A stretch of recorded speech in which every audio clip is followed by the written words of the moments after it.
Now, I understand there are developments at the office of the president, as Hussein Mohammed is set to give a breakdown of what to expect in the coming week in terms of President William Ruto's forays in the West. Let's listen in. So President Ruto departs the country this evening on a state visit to the United States of America, as I've said, starting tomorrow, May 20th to May 24th, 2024. This visit is a historic milestone as the first state visit by a Kenyan head of state in 2 decades, and the first by an African head of state since 2008. The visit demonstrates the robust partnership between Kenya and the United States and is a fitting tribute to 60 years of diplomatic ties that we are celebrating as Kenya and the United States. During this period, Kenya and the United States have enjoyed deepening and mutually beneficial cooperation at bilateral and multilateral levels, resulting in the elevation of the relationship in 2018 to a strategic partnership. The strategic partnership establishes a structure for continued interstate Kenya-US bilateral strategic dialogue anchored on 5 main themes, and I'll read them. 1, economic prosperity through trade and investment. 2, defense cooperation. 3, democracy, governance, and civilian security. 4, multilateral and regional issues. And 5, health cooperation. It is in this context of pursuing tangible outcomes in each of these critical result areas that accelerated cooperation has led to the gracious invitation of President Ruto by his counterpart, President Joe Biden of the United States of America. The visit is themed Partnership for Prosperity and aims to bolster shared commitments to economic growth, democratic values, peace and security, and reflects the strategic importance of Kenya to the US as a leading regional anchor and the main commercial gateway to Eastern Africa. The visit builds on existing partnership to highlight the following key thematic areas. 1, shared values, including democratic governance. This includes people-to-people ties, health partnerships, as I said, and promotion of the creative economy. There will be several meetings towards that effect. 2, security cooperation for peace, security, and sustainable development. 3, trade and investment for shared prosperity, and there will be announcements to that effect as well.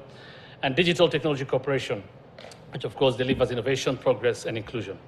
Kenya and the US share a strong bond of friendship, evidenced by the exchange of high-level visits between the 2 countries.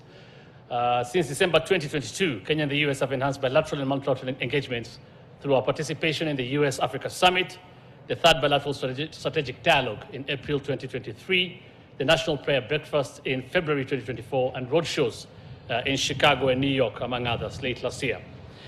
Following the roadshows, there has been an increase in investments by US tech companies in Kenya, and we'll see more, of course, as we head to the state visit, or as the president heads to the state visit. This include the companies, that is Microsoft, Google, Cisco, IBM, Kiosk, and Sun Culture, among others. I'll now go to the itinerary.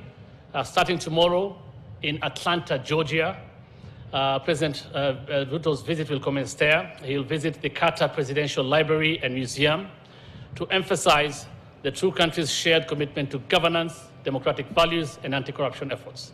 His remarks there will underline the importance of democracies working collaboratively to tackle global challenges. The President will then visit Ebenezer Baptist Church to pay homage to the civil rights struggle and emphasize how religion can be a force for good. This visit will underscore the respect for historical struggles for equality and justice. The 3rd area of engagement tomorrow, that is on Monday 20th, in Atlanta, Georgia, will focus on the US-Kenya Health Partnership at the Center for Disease Control, CDC headquarters. Among key announcements will include the new CDC-KEMRI partnership, and more details, of course, will be shared to that effect. The President and the First Lady will then be hosted by Kenya's strong diaspora in Atlanta, of course, with focus on the diaspora as a force multiplier in national transformation, as envisioned in the bottom-up economic transformation agenda. On Tuesday, still in Atlanta, Georgia, the President commences his 2nd day at Spelman College, where he will discuss the critical role of higher education, particularly science and technology, in enhancing Kenya's human capital development, which is critical to attracting investment that solidify Kenya as an appealing destination for tech jobs for both present and future needs. At Tyler Perry Studios, which he will also visit, President Ruto will explore opportunities within the creative economy, highlighting it as a potential job creator and an area of robust partnership between Kenya and the United States. The President will then shift attention to trade and investment with a visit to Coca-Cola, where new investment partnerships will be announced. He will also then launch Vivo's inaugural store in America. That's a leading Kenyan retail fashion enterprise, showcasing the power of Kenyan women entrepreneurs. Mayor Andre Dickens of Atlanta and the Atlanta CEOs Council will then host the President, who will seek to position Kenya as an important regional manufacturing hub. After that, the President and the First Lady will travel to Washington, D.C. on Wednesday, May 22nd, arriving at Andrews Air Force Base, where they will be officially received with full ceremonial state honors. The President will have extensive engagements at the Hill, where he'll meet a bipartisan congressional delegation under the chairmanship of the Speaker of the House, meet with the Black Congressional Caucus, and hold discussions with the bipartisan caucus of the Senate, led by Senator Schumer, who's the majority leader there, and Senator McConnell, minority leader. In his meetings at the Hill, the President will apprise the legislators on the challenges faced by democracies on the continent and the urgent need for America's tangible and practical engagement with the continent. He will brief the legislators on the dual crisis of climate change and conflicts in the region, and Kenya's leadership in dealing with these challenges. In urging Congress to be cognizant of the need for African goods to continue accessing the US markets on preferential basis, the President will implore Congress to extend the Africa Growth and Opportunities Act, better known as AGOA. On Thursday, which is the main day of the President's state visit to the United States, the President and the First Lady will lay a wreath at Arlington National Cemetery to honor the sacrifices of American soldiers, as well as historic figures such as Thurgood Marshall and John F. Kennedy, who have had profound impacts on the history of Kenya. He will hold the main bilateral meetings with his host, President Biden, and delve deeper into Kenya-US economic, health, and security partnership, and discuss regional developments on the continent, highlighting the fragilities and opportunities on the continent. Multilateral issues will equally feature in the talks, including the Multilateral Development Bank's reforms and Security Council reform of the UN to enable the world cope with the evolving polycrisis of climate, debt, pandemics, and a multitude of security threats. The two leaders will then hold a joint press briefing at the White House after their bilateral talks. President Ruto will thereafter deliver a keynote speech on shared climate solutions at the Smithsonian, discussing global environmental challenges and collaborative efforts to address them.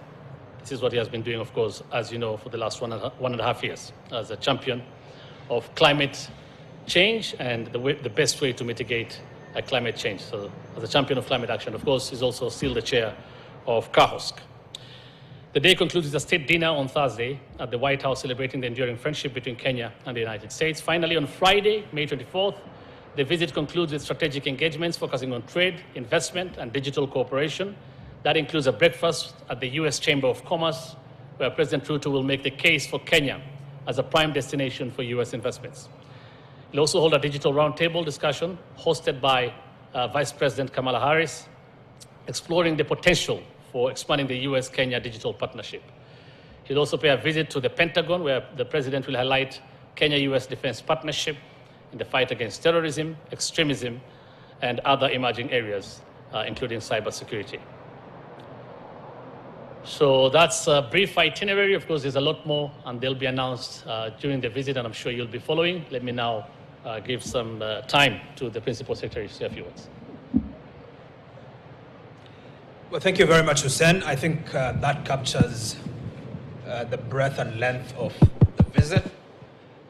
I think really what is important is that this state visit signifies a deepening in the relationship between the United States and Kenya, and the areas of partnership, particularly in the peace and security area, will be one of the major areas of focus. Aside from that, like Hussein has mentioned, there will be huge emphasis on trade and investment. And in particular in the area of trade, as you know, the AGOA framework that has facilitated commodities from the continent to access US market quota-free and on preferential terms is lapsing next year.